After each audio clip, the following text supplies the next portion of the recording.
What's going on, everybody, and welcome back to Comic Breakdown. If you guys are new to the channel, do me a favor and hit that sub button, hit that notification bell, make sure you're not missing any of the awesome content we have coming out. Now, we've already covered 2 indie comics, and we have a crap ton of other Marvel and DC comics to cover. So for this video, we're going to cover Justice League issue number 66 of the Infinite Frontier. And if you haven't been keeping up with this line, go ahead and check out the link in my description as well as the top of this video. It will get you completely caught up on everything that's been going on with the Justice League since Dark Knight's death metal. And make sure you stay all the way through so you're not missing any of the Justice League Dark. Now, in the last issue, we saw the Hall of Justice being invaded by a cosmic threat known as Synmar Utopica. And as it stands, this guy has been wreaking havoc on all of the Justice League, to include Superman. Meanwhile, in Justice League Dark, Merlin has made his way to Atlantis,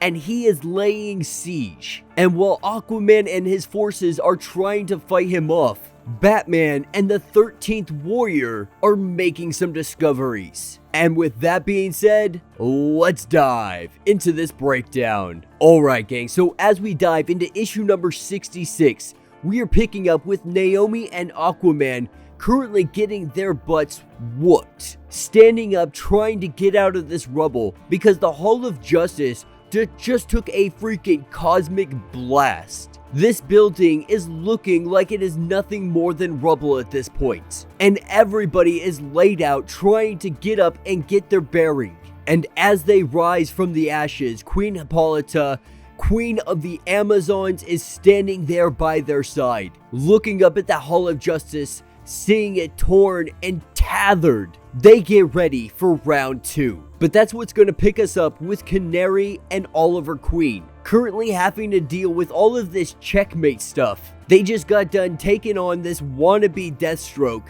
and Lois Lane's brother showed up as like a freaking assassin. Nobody really knowing what the freak is going on. Well, at least Oliver might have a little more understanding than we do. Black Canary surely wants an explanation for all of this. But as it stands, they are getting called to the Hall of Justice. The Justice League are being summoned in full force to take on Synmar. And that's what will take us back to the Hall of Justice. And as Synmar stands here thinking he may be victorious, this is when we see the Queen of the Amazons come flying in and punch him straight in the face. But our queen soon learns that she is no match for him one-on-one. Him grabbing her by the face and throwing her aside, throwing her face into the ground like she is a freaking sack of potatoes. And we see Synmar go over to the command station. Pressing some buttons, his betrothed stands before him. What appears to be his wife, his life partner, whatever you would like to call it. This is his significant other. And she's trying to tell him that this is not the way. He has done something wrong. He did something wrong on their planet. He was bestowed a gift of all of this power and ability, and he misused it in some manner. And so what his overall goal here is to take Earth and all of its resources and try to barter it to the Synmar Planetaria. And so he is offering this planet in exchange for his place in the Utopia Restored. And as he divulges all of this information, Superman overheard all of it, telling him that that is not a form of justice in any way, shape, or form. And if that is what his planet and his people call justice, they are going to have a lot of lessons to teach. Synmar telling him that his time is done here.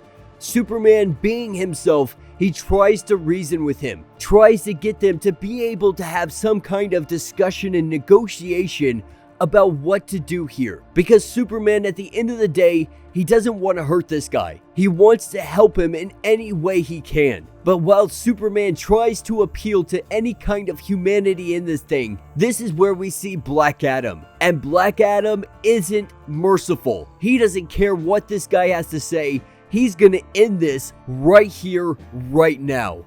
And this battle takes to the sky, Synmar and Black Adam going at one another. And so far, everybody has not been able to stand toe-to-toe with him. So we're going to see exactly what Black Adam can do, and if he is going to be enough of a force to bring Synmar down. And as these two titans are clashing together, Naomi coming up from the basement to check on her parents, her adopted parents, seeing that they are safe down there with Constantine in the Tower of Fate. She blasts her way up into the middle of this battle. And while these two forces are going against each other, we see Batman holler out Naomi's name.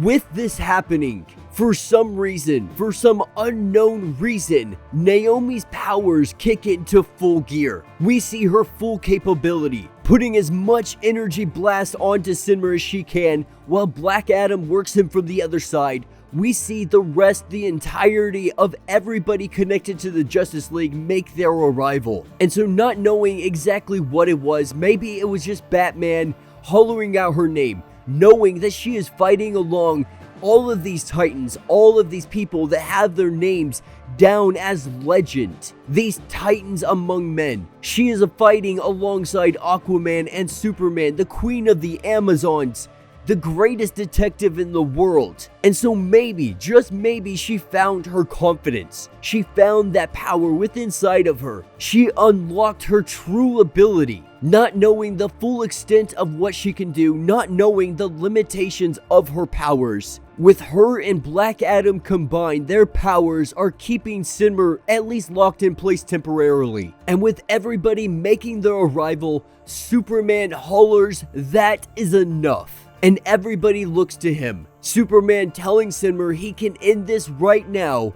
or it can get much more physical very quickly. But the choice is his. But the thing is, they are not going to lose. And from a portal, we see the United Order make their arrival and come deal some justice to Synmar. And that will be the end of this part of the issue. And now we're gonna jump into some Justice League Dark. Picking up in Gotham City, we have Batman, who is currently looking over the border of Singh. Going into his mind, the 13th Warrior found a little boy, a fragmented mind of Singh. Merlin doing this to him so he could never tell anybody about Merlin's plan. And once she gets into his mind, she learns that they have to essentially destroy every other fragmented piece to make himself whole again. And so the 13th Warrior and Singh, they battle time and time again. What seems like an eternity for them is only a matter of moments. And we see Singh wake up, quickly jumping up and going into immense pain, because he is nothing more than a boy trapped in an old man's body. And he tells Batman that this was all Merlin's doing. Merlin didn't want him divulging Merlin's top secret plan that he has in store. And so because of this, he did this to his mind. He fragmented him into 1,000 different pieces, hoping that by the time somebody was able to help him, it would already be too late. Batman informing him he's already made his way to Atlantis, and Aquaman and Justice League Dark are there intercepting. And Singh tells him he is there to awake an ancient and great power. And if he does this, we are all in for it. So we must stop him as quickly as possible. And that is what takes us to Atlantis, with the battle going on in full rage. One of these giant creatures grabbing onto the side of the containment field and being able to pierce through. In doing this, it sends a gas into all of the city, and it sends everybody running in opposite directions. And that's where we see the King's Guard and the Tempest arrive, coming and trying to hold off the breach. And as Aquaman makes his way to Zatanna, they have to ask the question,